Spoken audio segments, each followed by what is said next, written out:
एक बार एक छोटी सी बच्ची हाथ में मिट्टी की गुल्लक लिए भागती हुई दवाई की दुकान पर जाती है। वह काफी देर तक वहां खड़ी रहती है, लेकिन दुकानदार का ध्यान उस पर नहीं गया क्योंकि वहां पर काफी भीड़ था। उसने दुकानदार को कई बार बुलाने की कोशिश की, लेकिन दुकानदार का ध्यान उस पर नहीं गया क्योंकि वहां पर काफी भीड़ थी।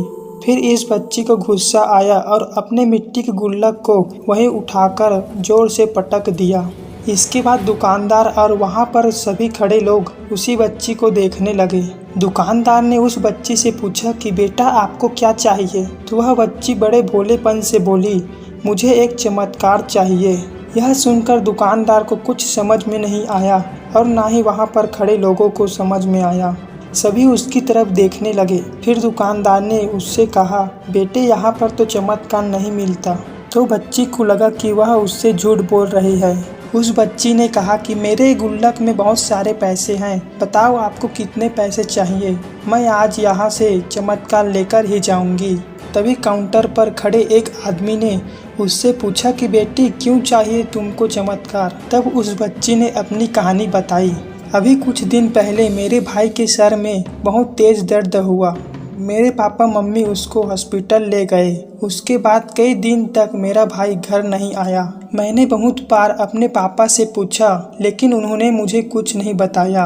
वो बार बार यही बोलते रहे कि वह कल आ जाएगा, लेकिन वह अभी तक घर नहीं आया। तभी मैंने देखा कि मम्मी रो रही थी और पापा उनसे कह रहे थे कि हमारे बेटे की इलाज और दवाइयों के लिए जितने पैसे चाहिए उतने पैसे मेरे पास नहीं है। अब उसको कोई चमत्कार ही बचा सकता है। तब मुझे लगा कि मेरे पापा के पास अगर पैसे नहीं भी हैं तो क्या हुआ, मेरे पास तो पैसे हैं। इसलिए मैंने जितने भी पैसे जोड़ रखे थे वह सारे पैसे लेकर मैं इस दवाई की दुकान पर आई हूँ ताकि चमत्कार खरीद सकूँ।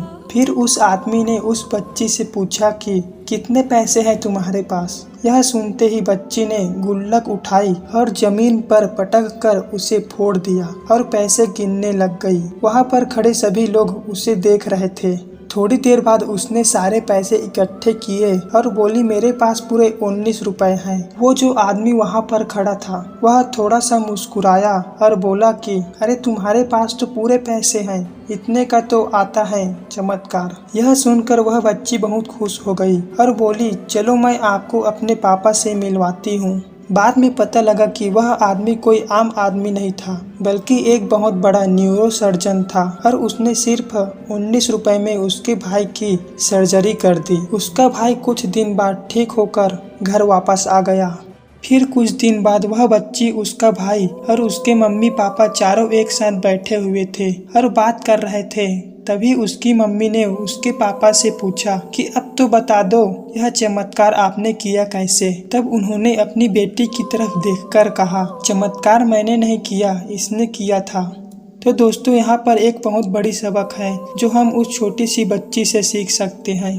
जिंदगी में कभी भी ऐसा होता है कि हमको कोई रास्ता नजर नहीं आता और हम लोग हिम्मत हार जाते हैं। तब हमारे अंदर एक बच्चा होता है जो कोशिश करने से कभी पीछे नहीं हटता। वह हार मानने को तैयार ही नहीं होता क्योंकि उसके लिए कुछ भी नामुमकिन नहीं है, क्योंकि वह हर हाल में कोशिश करता ही रहता है। दोस्तों मैं आशा करता हूँ कि यह मोटिवेशन वीडियो आपको पसंद आई होगी। अगर हाँ तो इसे अपने दोस्तों के साथ शेयर करें जिनको इसकी ज़्यादा ज़रूरत है और मेरे इस चैनल को सब्सक्राइब कर दे। तो मिलते हैं अगले वीडियो में, तब तक के लिए जय हिंद।